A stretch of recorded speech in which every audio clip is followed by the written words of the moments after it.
Welcome to all of you to today's coffee chat. I am Mary Ellen Wilson, your business development manager with Visiting Angels, and we are so excited that you have decided to join us today. So first, as way of introduction, in case this is your very first coffee chat with us, especially welcome to you. And I wanted to just let you know that our coffee chats are our way of coming into the community, reaching all of you, our beloved clients, our clients to be, our resource partners within the industry.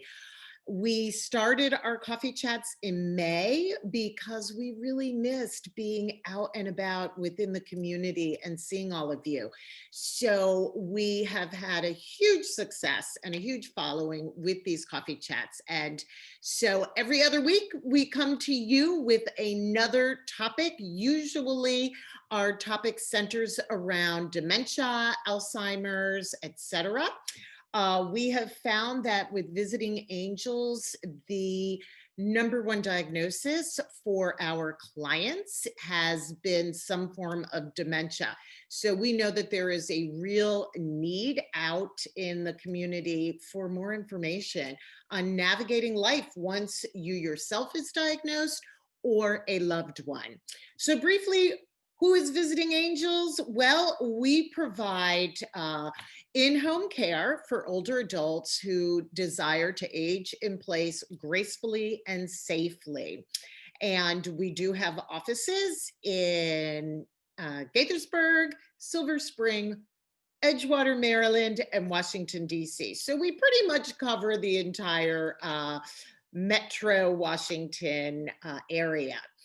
So today, I'm very, very excited to bring to you, along with Fox Rehab, our first of 3 sessions, Restoring Life and when you have dementia. Restoring life. So we're going to look at communication strategies, activities. We're going to look at things that will allow you and your loved ones to continue with a life worth living. So I am so excited to welcome Dana. And of course, Dana, I forgot to ask you off camera exactly how to pronounce your last name. So I'm going to let you tell us.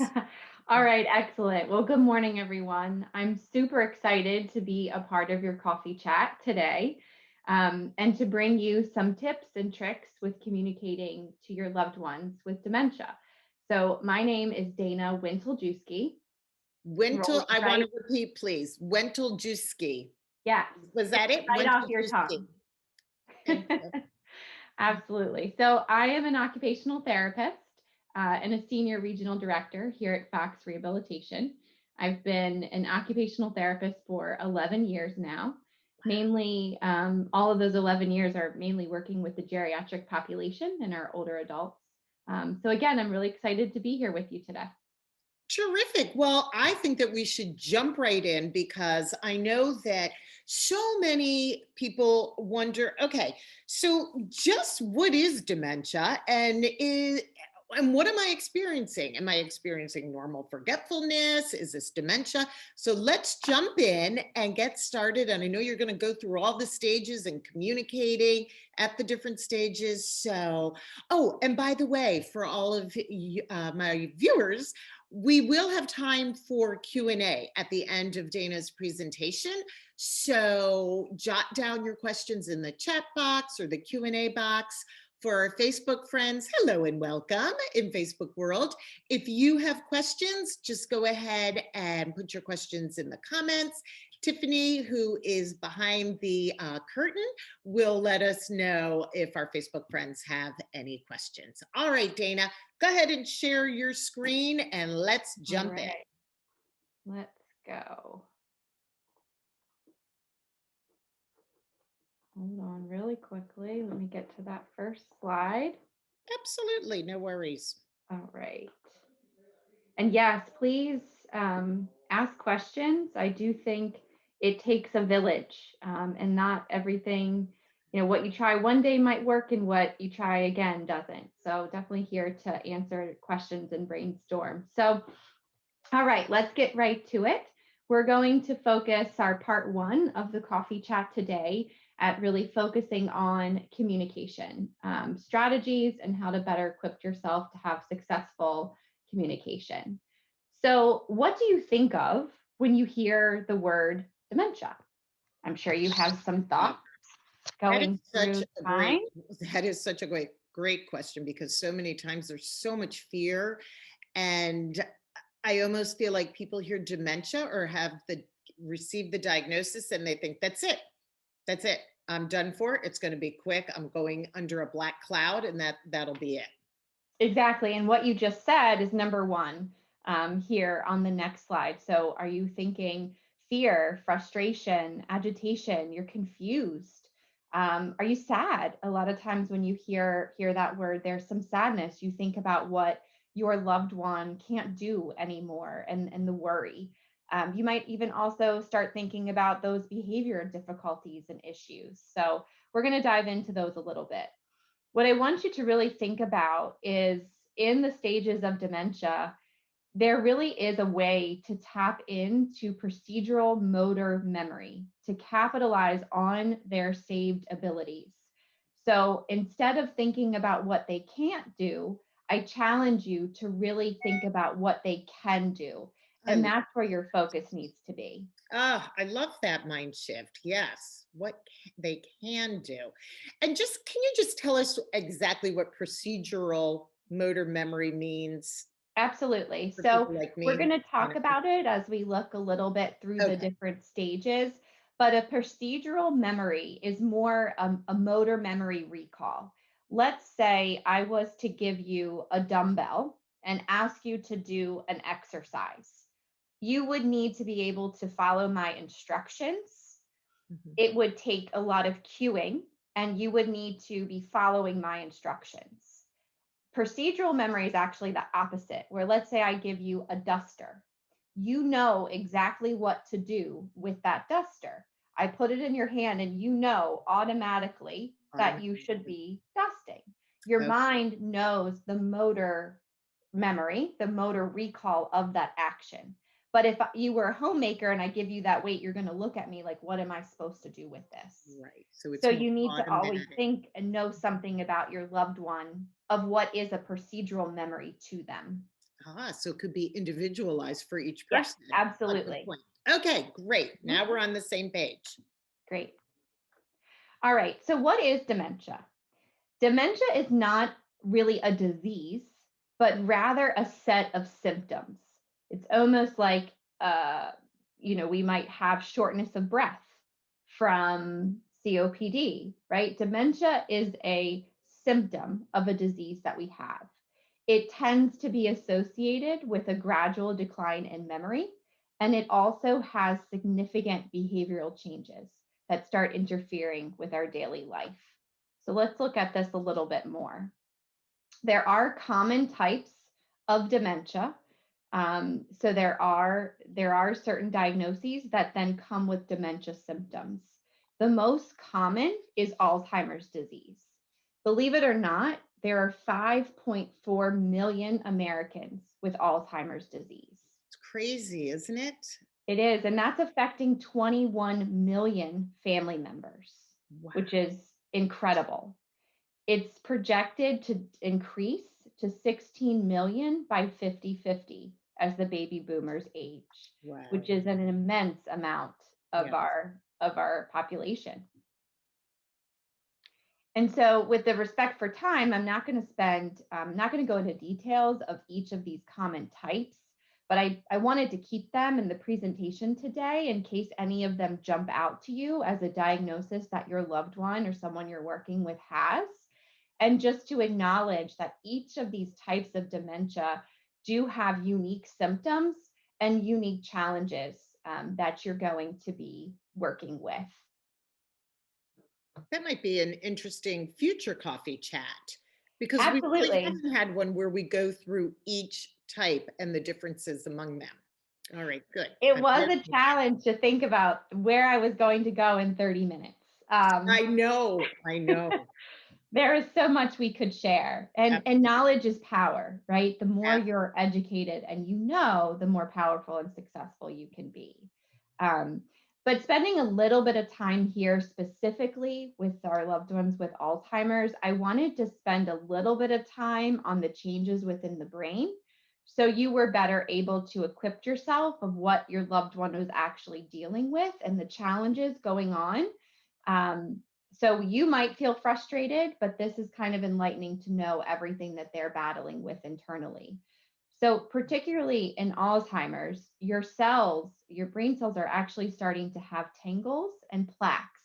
And you can see in this illustration on the left, there's a normal age brain, and you can see all of the white matter.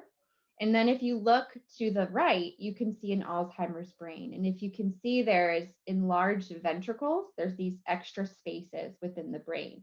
And so those signals and those messages are greatly reduced. This causes them challenges in their ability to communicate, to send and receive messages. It's actually a breakdown in the matter of their brain. So this is you're going to see challenges, and you might feel frustration, stress. You yourself as the caregiver and one looking after them, but also your loved one with dementia. This is something that they're going through too. So I wanted to talk a little bit about that. And we're going to look a little bit more into the individual parts of the brain as well. I'm not going to spend, too much time going into too much detail, but again, I think if you can have a better understanding of everything that they are experiencing, it can help us have successful communication. Absolutely. Yep. So, in the brains of those with Alzheimer's, their hippocampus is most affected. This is where you're seeing that loss of memory, you're seeing a loss of spatial orientation. They're not able to process all of the environment around them. And you might notice that they're bumping into things or tripping over things because they're not able to process the world around them quite so well. You might also see some deficits in their frontal lobe, and something we call executive function. So you might hear inappropriate language, maybe cursing, some inappropriate behaviors. They don't have that filter anymore or to the level that they once had. You might also see some changes in their parietal lobe and temporal lobes. That's causing disorientation. Again, they don't quite know where they are in their environment. It creates loss of language, so they're not able to word find the appropriate words that they need to use in a conversation. This also affects their memory as well. And then you have changes in vision in their occipital lobe. And we're going to go through this as we look at the stages, but our loved ones tend to lose peripheral vision. And so they can't always see what's right. They only see what's right in front of them and not what is around them. They almost have binocular vision. And then lastly, but also very important, and I'm sure you've seen this, is changes in the hypothalamus. So they're cold. They want a sweatshirt on a sweatshirt on a sweatshirt. You might be sweating, but they're still cold. And it's really, not because they're trying to be difficult, but that their brain is actually changing in the hypothalamus, particularly. So, what is preserved? Their emotions and music and rhythm. And so you might see things on YouTube or on social media about the power of music, how it elicits a motor response. And it's so true. These are the areas that we really need to tap into when we're communicating and keep in mind so that they are successful as possible. It's funny that you mentioned that. Just this morning, one of my coworkers shared a video that's going around Facebook right now of a ballerina Yeah, who now has dementia. And to see her come alive when Swan Lake comes on and she's doing all the movements, she's in a wheelchair, but it was really powerful. Really, really absolutely. And powerful. that's tapping into her procedural memory. Yes. Put on music, she knows exactly what to do. You don't have to ask her. She won't be confused. You put that on and she elicits a movement. It's beautiful. It is. All right. So just keep in mind a person with Alzheimer's disease or dementia in general will not always remember who you are, but they will remember how you made them feel. That is so powerful. They might not remember, oh, Dana was here to see me yesterday. But I tell you, they will remember, I had fun with you and I would like to be with you again. And so that's just something to keep in mind as we go through the presentation. So we're going to get into a little bit of the stages of dementia. And I wanted to spend time here today because as we're talking about the stages, I'm sure you will be thinking about your loved one and their behaviors and where they fit in. And then we'll give some communication strategies for each stage. And this, again, allows you to set your expectations. It helps you to predict their behaviors. And so you create kind of that just right challenge and successful interaction. So these 7 stages are pretty much recognized throughout. Correct. Okay. Mhm. Just These are called the standardized. global deterioration scale. And Okay. there are some different stages. If you are familiar with Tifa Snow, she goes by gems. She Yeah. has different Yeah. gems that she uses that speaks about different sort of behaviors. Here we're speaking particularly about the global deterioration scale stages. Right. Mhm. So this is stage 1, normal cognition. Short-term memory problems do sometimes exist when we're rushed or stressed. I think we can all sometimes feel like we are in stage 1, right? Mhm. We need to have a notepad, a to-do list, something to organize our thoughts. But as our older adults do progress through stages of dementia, they may start here where just, when they are having those stressful moments, they can't quite keep up. Okay, but this brings up my question. How do you Sure. know what's normal, quote unquote normal, versus this could be early stage because I am forever forgetting things. So I think the key here is that you probably won't pick up too much on stage 1, to be honest, but Mhm. you might start noticing it. And I would just say it is a call for your attention. If you start to see your loved one making more lists, but then if they are successfully able to use them, I would say that's more along the lines of perhaps, okay, I should be on the lookout. When do those lists start breaking down? When do the calendar no longer works and I need to call them to remember that appointment? So if anything, it's a call to pay more attention. Right. Okay, thank you. Sure. So this is stage 2 as we progress. They might still be working, there's no problems there. Or at home, they're still participating in those leisure tasks, those activities of daily living. But their memory lapses are starting to be a little bit more apparent to them, maybe not so much for the people around them quite yet. But it's definitely like, okay, if I don't write this down, I'm not going to remember. So those use of compensatory strategies are going to become more on the normal, not just when they're in a stressful situation. So again, probably a stage that you're just going to want to be paying attention to and observing. If you are having that annual physical with their physician, or they do happen to be seeing a neurologist, again, it's just something to be aware of and to share. Mom or dad, they're making more lists. They're definitely more reliant upon timers and clocks and compensatory strategies. Again, just some information to be cognizant of. So in this stage, you might need to write down instructions or directions. Maybe perhaps even in this stage, they're not able to work the television as much, and you need to kind of write down the steps to provide the instructions to turn on, turn off that TV, to change the channel. You might also want to have a caregiver or yourself come with them to the doctor's appointment because, again, if they don't write it down, they're not truly going to remember. And so you might need to be there to take notes or tell the office, when they leave, please make sure that you give them a written piece of paper of what happened in their visit today so you have all that information. When you give instructions, you might want to ask them to repeat.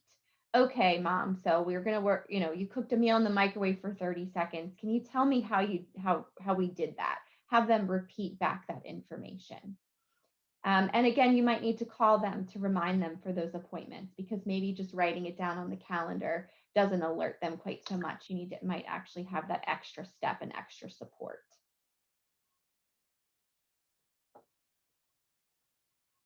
So we're going to go on to stage 3. This is where the person with dementia is very aware of their limitations, but others around them might not be seeing it to the degree of concern. But those compensatory strategies are no longer working. The individual realizes that this is more than just, I can't remember because I'm stressed. I'm really having a difficult time. They really have to put extreme effort to remember appointments, and to participate in a larger task, let's say gardening, cleaning their home. Those tasks start to break down. Mhm. Typically, someone in this stage is still living at home. They could still be driving and still functioning in community activities. So, something to keep in mind here with this group is to provide concrete and simple language. Use short phrases and 1 to 2 step directions. If you start to speak too fast and cover too much information, they're going to get overwhelmed and forget step 1 and step 2. Use of written directions may also be good to help with any recall with larger activities. And you probably want to delay in providing information about procedures until just prior to the event. So they might tend to get too overwhelmed. Okay, mom, we're going to come and help you with your yard on Saturday. They might get too overwhelmed with the planning and the process and what if and think too much about it, that it causes too much stress and be overwhelming. It's almost better to say what is happening right before that event. So we're going to go on to the next stage. This is stage 4. And this is sort of a moment where the cat is out of the bag. It's obvious that our loved one or someone that we're working with has dementia. This person does tend to be socially appropriate, but they're often depressed because they know something is happening. This is probably when you're actually going to be seeing a diagnosis of dementia. In the other stages, as maybe the brain is starting to change for whatever reason, and they're eliciting symptoms, you're likely not going to have a diagnosis. Again, that is what's so tricky about dementia, is it is a set of symptoms, and it's just something to be watchful for and be cognizant of, and provide as much strategies and support along the way. This is when you might actually get a diagnosis. And so this too is, the person, you might hear them say, I can't remember things the way that I used to. They are still able to learn and to follow things, but they're probably going to need a little bit more visual cues and almost mirroring what you're doing. They might get a little bit lost in in verbal instructions. If you write down those instructions of the remote that we talked about, they might not be able to really follow them without you actually showing them how to do it. And you might need to show them a couple of times for them to really recall the process and then use those strategies. So this is also when intermittent incontinence can occur. They might be fearful to ask you, hey, where is your bathroom? I don't remember. They don't really want to show you that they're having those memory troubles. They might, again, be reliant more on those visual cues, like an actual sign of a bathroom, or the women or the men's sign to visually cue them of where to go. So communication strategies here, it's so important to validate and then distract or redirect. If we, just as human beings, we like to be right. We like to have our feelings be acknowledged. You can almost think of, a child too. We tend to use a theory of neuroretrogenesis, that as people progress through the stages of dementia, they're actually going back in ages. And so you almost want to think about, if you are someone that's having a hard time Do you appreciate someone pausing and saying, I know you're having a hard day today. I'd like to help you, rather than, oh, you're fine. Come on, come with me. Let's get this done. Again, that validation is huge. It's also very important to allow the person to do things their way. Tap into that procedural memory. We all have sequences of how we like to do things. And so I challenge you as a family member or a loved one or a caregiver is to really think about the sequences of those daily routines that are very personal to us. You probably know the way your mom took a shower. I have someone in my life, oh, it went ahead, that doesn't wash their hair in the shower. They take a shower, but they wash their hair in the sink.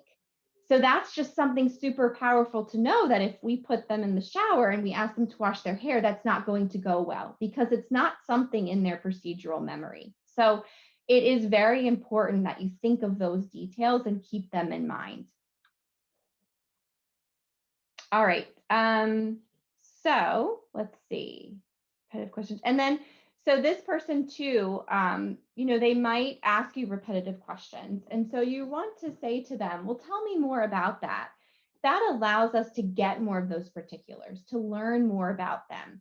Again, they don't need to know anything about me or you, but we need to know about them. It's important to get into their world.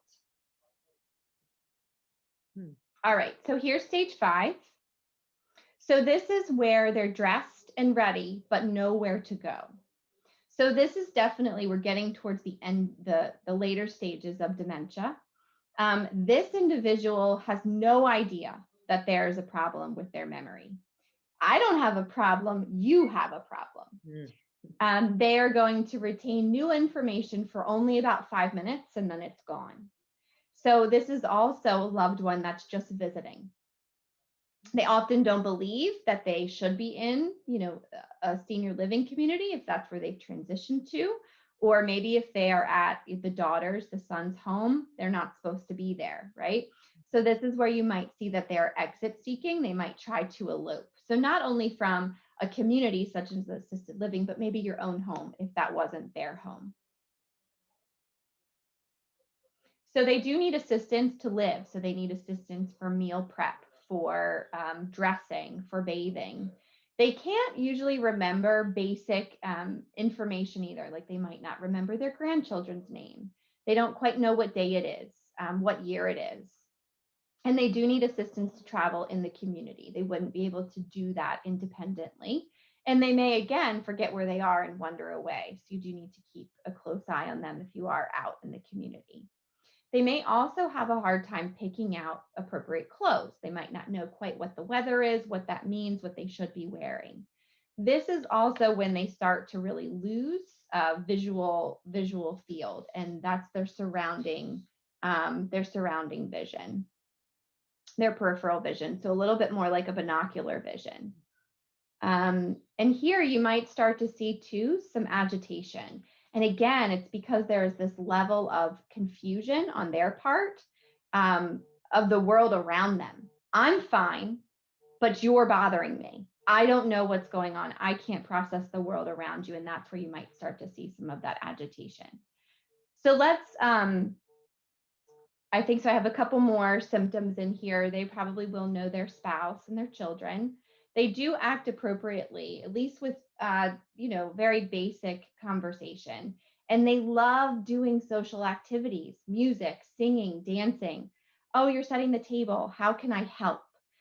This person will want to be engaged and to be a helper and to have a purpose, but they might not be able to sequence that entire task. So let's talk about how to successfully communicate, because this is really a stage where things start to get challenging. It is very important, especially at this stage, to validate and then redirect. If you ignore and you redirect, is probably when you're going to see some agitation.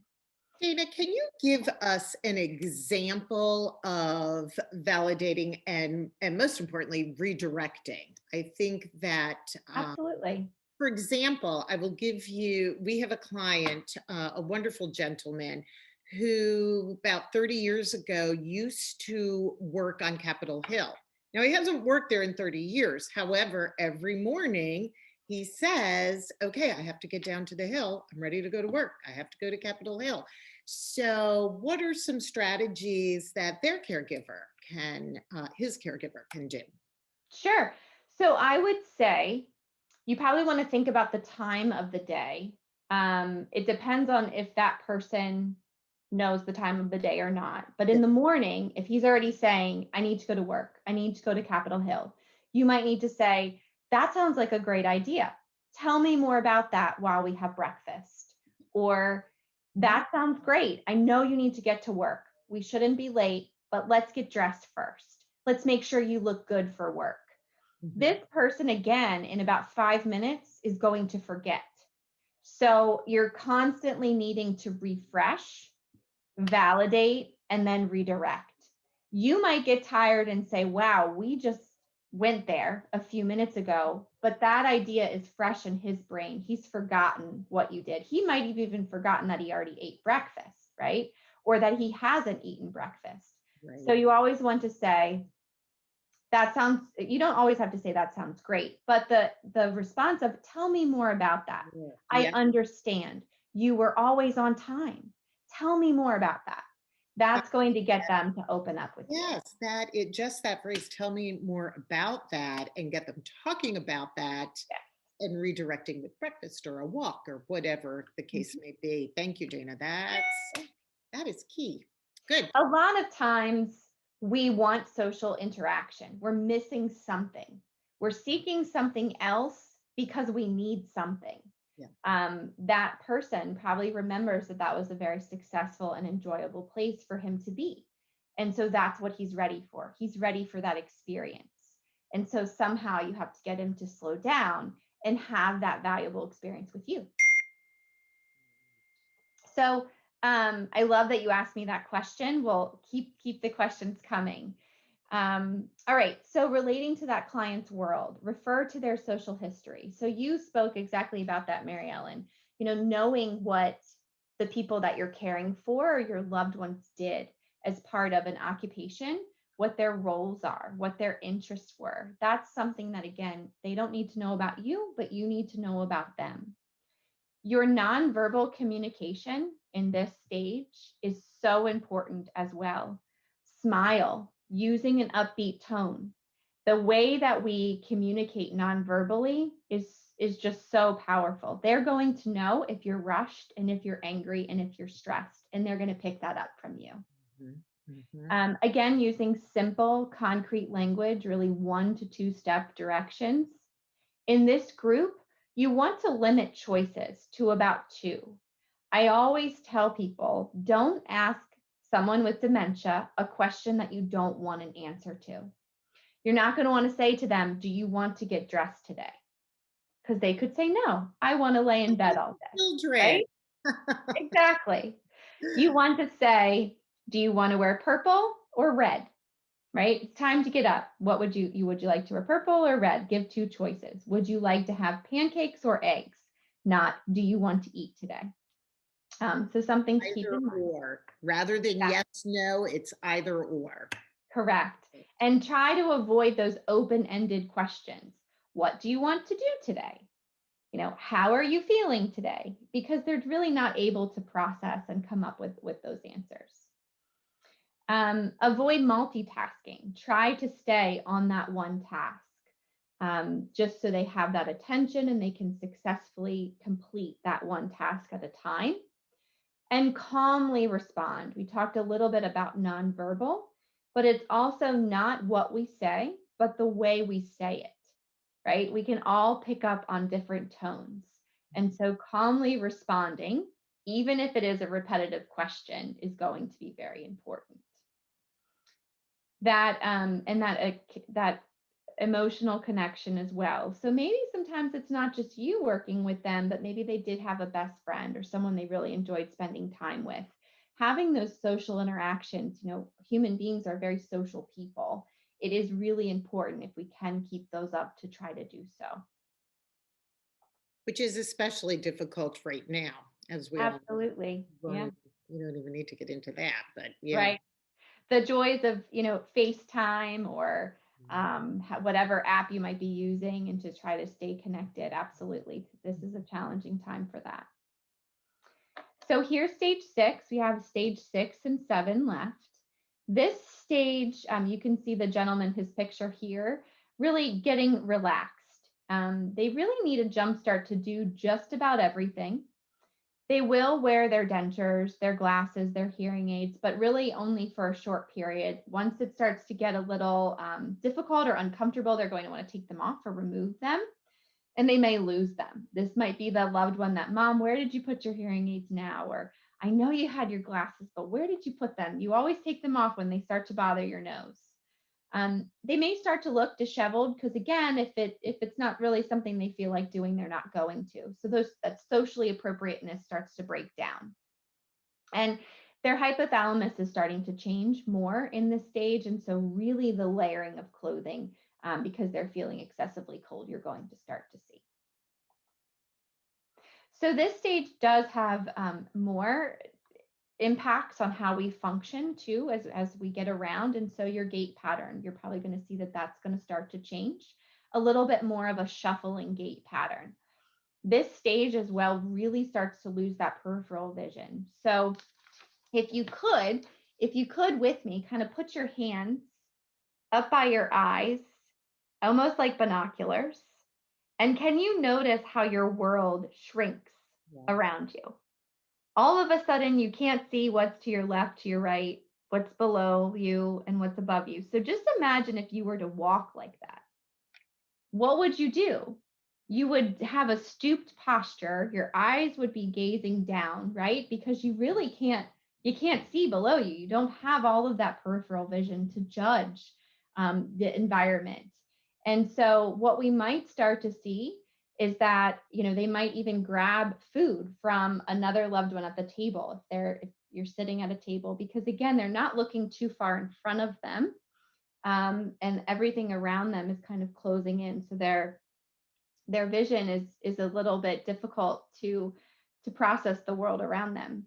So think about a gaze. So if you have those binoculars on and you're looking ahead, you're probably not looking too far in front of you, but your gaze is actually about 32 inches from the floor.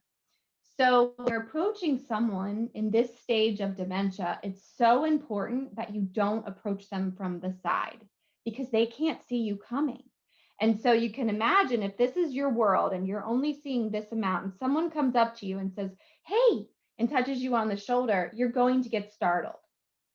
The other thing that happens is we tend to approach people too fast into the front.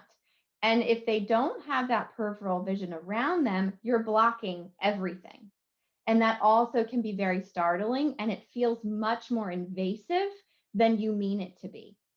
So when you're communicating with someone in this stage, you want to approach them from the front. You want to give them almost a nonverbal cue. "Hi, Mary Ellen. Nice to see you today. Nice to see you." And you're waving as you're getting closer to them. And then you're kind of kneeling down right at about eye level, a little to the side, and maybe a gentle touch on the knee. So not somewhere too intimate.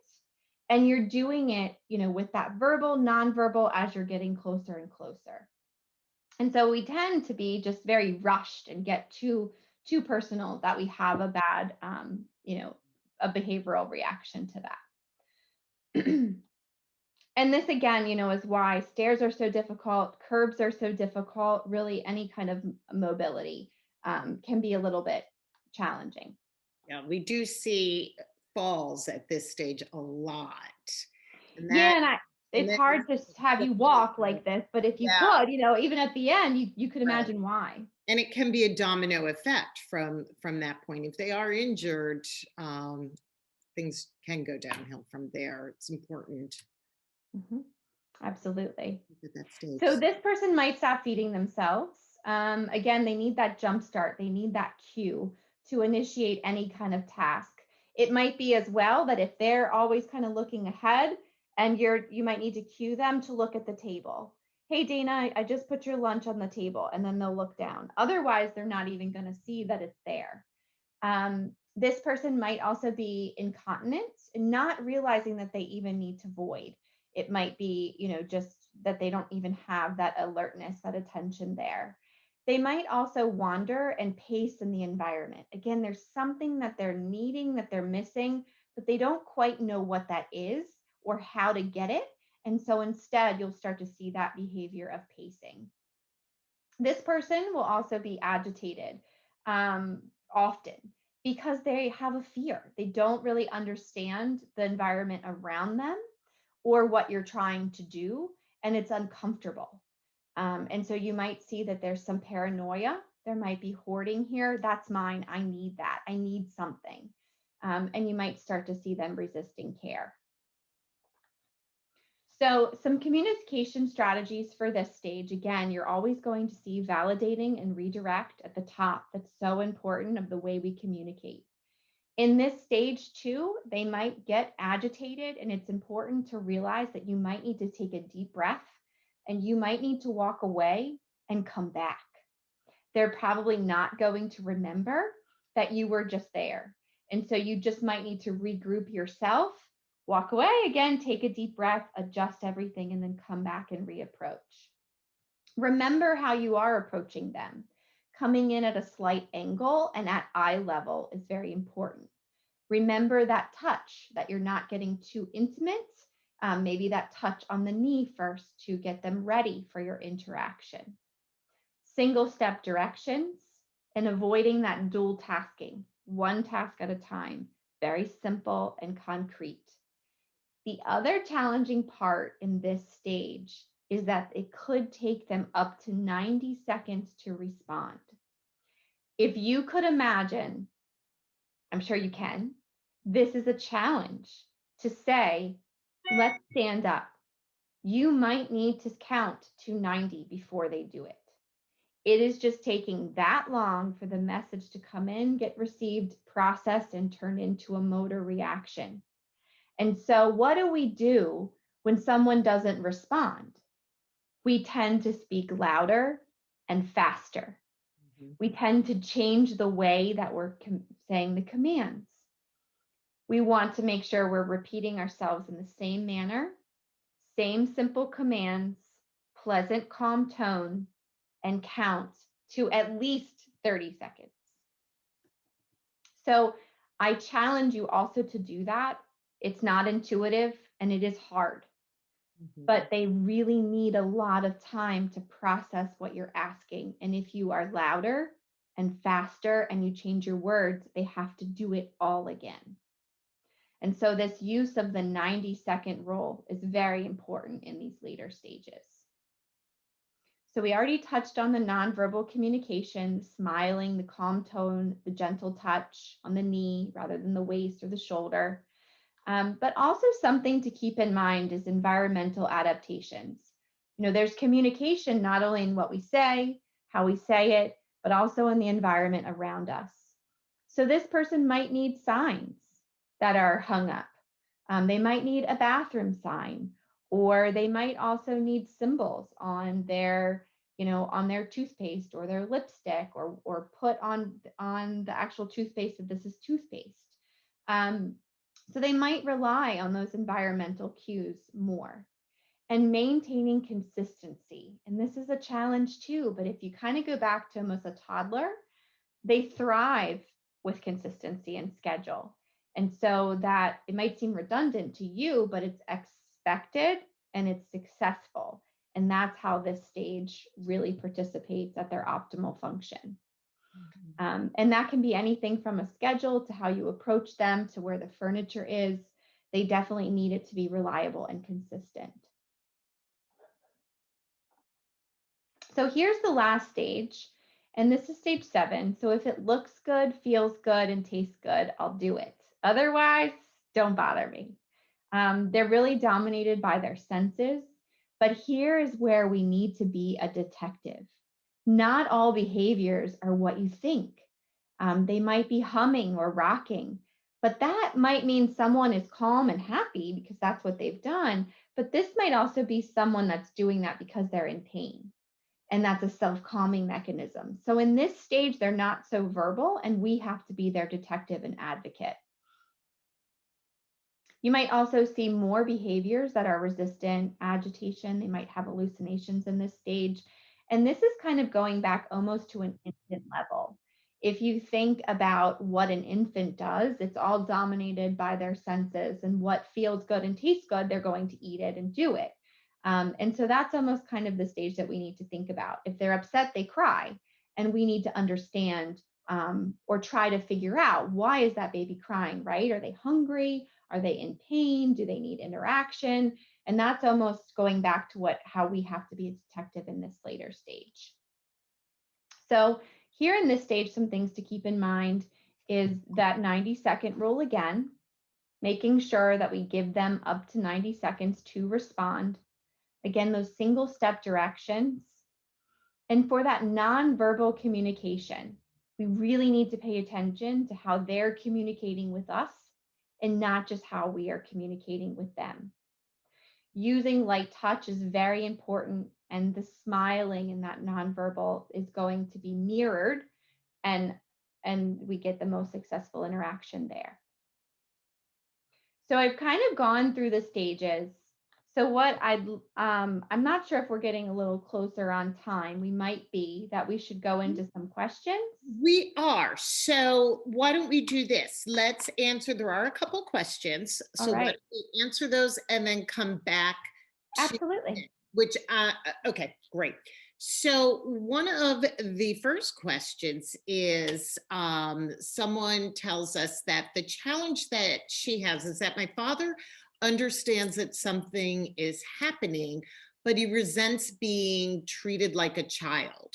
So while your GDS stage 3 and 4 communication strategies are great, he finds them a little demeaning. For example, notes or whiteboard notes or sticky notes. So can you suggest any ways in order to deliver these strategies that won't seem quite as demeaning? Well, this is interesting because we don't get quite the dialogue to go back and forth that I'm used to, right? The joys of this technical, the Zoom that we're in. No. So I would say there was probably a method that he had to keep himself organized. And you might need to go back to that. I'm not sure if he had a notebook in his pocket. Maybe he is someone that's too proud and doesn't want the cues so out in the open. That maybe if he had a little notebook that he kept in his pocket next to his wallet, that he could pull it out and look at it, and it would be something a little bit more private. Now, I don't know if he would be successful of even remembering that he had the notebook in his pocket. That's just one thing that I'm thinking of. You could get an Alexa system. We are starting to use the smart technology more and more, where you can actually have the Alexa go off and say, "Hi, Dad, remember to take your medicine." Or you might want to phrase it however he feels the most successful and supported. But that could be an auditory cue that comes off and not a visual cue that's always around. It's not always right in front of him that he needs those cues. So those are some that I'm thinking of automatically. This is not one answer fits everyone, and that is Right, the challenge. right. And I would say, Oh, go yeah, ahead. Sorry. I love the idea of the notebook in the pocket. I actually happen to know this gentleman, and I almost feel like, wow, that would be perfect for him, because he still has ownership, mhm. yet it will help him along. So I love that. We All all need things. If you think about it, do we ever go anywhere without things in our pocket or a right, purse or our bag right. or our phones nowadays, right? If we were given nothing, we would be lost. We all need something Yeah, on ourselves, and that, I think, is something to keep in mind too. great. Okay, another question comes in. What is the traditional timeline from stage 1 through stage 7? Hmm, that's There a isn't one. yeah. Everyone is unique. Mhm. I So it would could be as short as what, a year? Yeah, it really depends on your diagnosis that you might have. Is it Alzheimer's? Is it Parkinson's? Is it vascular dementia? Right? You have to keep in mind dementia is set of symptoms. They are going to come as a disease progresses. Different diseases progress in different fashions. Yeah. So, if it's a vascular dementia where their brain is actually changing in its shape and function, that might change slower than perhaps someone with Alzheimer's where they're having more tangles and gaps. So it really just depends. And then there's also people with early stage, people that are diagnosed, I guess, at younger and younger ages that we're Mhm. hearing about, and that actually live and function for many, many years before progressing. Absolutely. And So there's medications that do help with delaying the progression. And so, it really is all unique. is there a test while we're talking about stages? Is there a test that determines which stage you are in, or is it more anecdotal, based on what you Yeah. described? So there is a global deterioration scale assessment. You can be staged by a neurologist, a practitioner, an occupational therapist, a physical therapist. We look at set of behaviors and symptoms Got to it. figure out, what activities are breaking down, are you no longer successful in, and then we're able to come in with the appropriate stage. Okay. Um, and by the way, I will also say that we do offer free memory screenings for people that are, I'm not sure, is this something that my dad, should we go down this path of testing, et cetera? And so we have figured out how to do it virtually. And our next one won't be until the new year, January, but it is a virtual memory screen that just says, you know what, you seem fine, no worries. Or, you might want to take the next step. Why don't you talk to your primary care physician, maybe a neurologist, etc. So you can look for that too. Okay, sorry. My dad is clearly in the middle of stages 5/6 from your notes. Strategies for safety when they are determined. He's determined to escape. He wants to go back to another state where he lived 50 years ago. Wow. We do have five-star phone with tracker. He just seems to constantly be scheming, Hmm. planning his escape. So, are there strategies for keeping him safe other than having, I mean, I will say, other than having a caregiver with him, Mhm. you know? Yeah, he sounds like he's again feeling like he's not in the right place. If you could imagine if you went to a party and you knew no one and you didn't feel you were in the right place, what would you do? You would want to leave, right? You would just want to leave and you Oh, would good leave, but point. he can't. Um, and so you almost want to think about how can you get him to feel a part of that environment? How can you get him to feel successful there? Maybe bringing some things from his home, some familiar things that he's always had, um, whether it's pictures or trinkets or something in his pocket. And really, there this really speaks to the power of having an individual practitioner like an OT or a PT come into the home to do an assessment, because I can give you examples, but without really seeing him, it's hard to say what would work and what wouldn't. And so, your occupational therapists are experts in this field. Some with different certifications, like a dementia certification, but we're able to come in and trial and tweak. And that might be what he needs if he really is trying to elope. But It certainly does having sound someone like with he's, him. yeah, it does sound like he's still at home. So that, yeah, that might be okay. Hold on. In response to that, have done all these things already. Only thing is not having an OT visit. He lives with his daughter and son-in-law. So maybe then a visit with an OT Mhm. is the next Could step. be. Yeah. And I don't know if he has things he does participate in during the day. Making sure he has an active daily schedule would be important. I think we do tend to say, okay, dad, come and live with me. I'll take care of everything. but then that does take away, some of the purpose that they had prior. I'm wondering too if he could have some of his old furnishings in the daughter's home, if that wouldn't help him feel a little more comfortable. Or give him projects, hey dad, this needs fixed. Could you fix this shelf? It depends on what his function is like and if he'd be safe, but everyone needs a purpose. Everyone needs something to do. So even if you could find little things for him to fix, or, he puts something together for you, or gets your mail, or, opens it, just any little activity. And we'll talk about that next time, actually, how important activity is. Activities. That's right. Okay, good. All right. Another question. At what stage should you start making fall prevention modifications to the home? Now, Yeah. Yeah. now, any older adult should be very cognizant of their home safety. Anything from lighting to throw rugs, definitely something to be cognizant of. Yeah, and I think that everyone that's within this industry of working with older adults definitely does do a safety check as part of their assessments. I'm positive Dana does. I know that we do.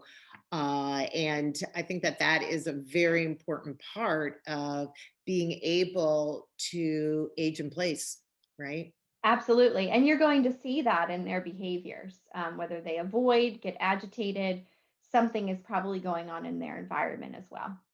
Yeah, for sure. All right. Any additional questions? Tiffany, do we have any on Facebook? No, not on Facebook. Okay, great. Thank you. And oh, actually, you know what? I did have a question. Yeah. La la la la la la.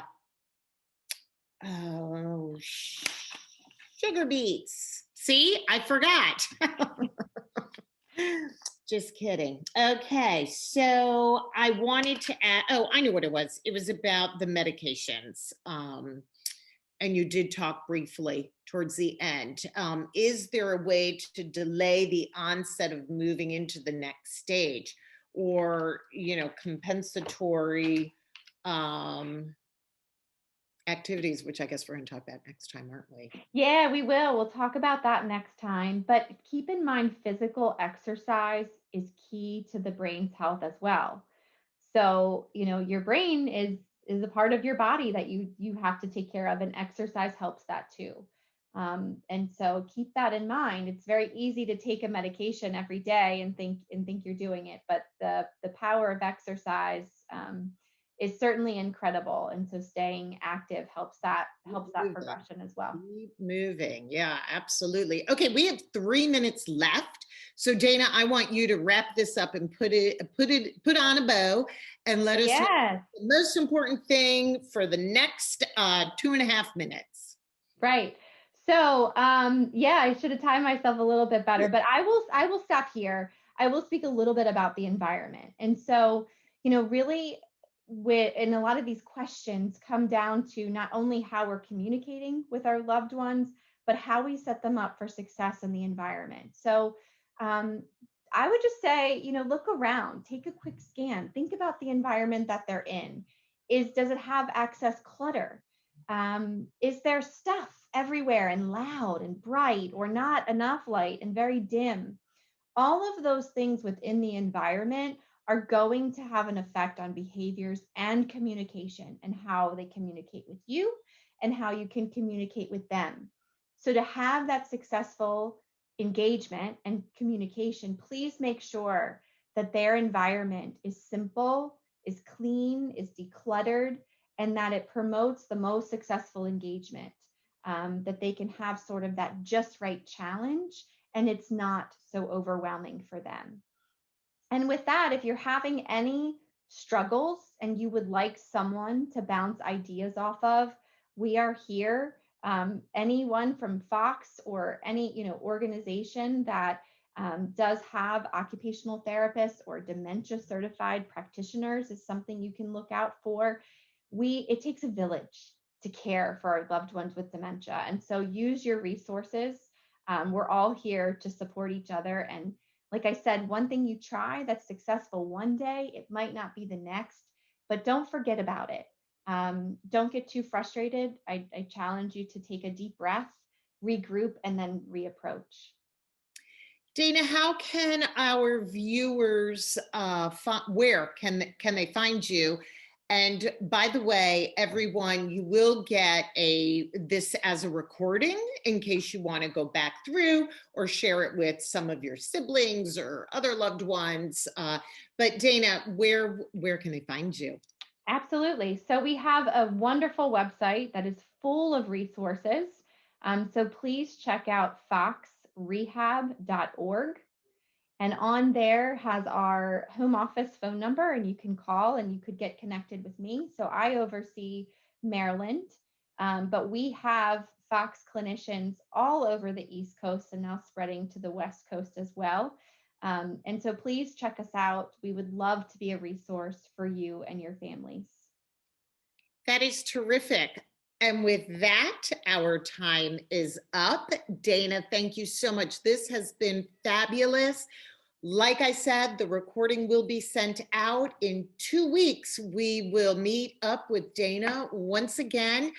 In the meantime, please have a wonderful, safe, and blessed Thanksgiving. And we will talk again soon. Bye-bye now. Thanks so much. Bye-bye, everyone.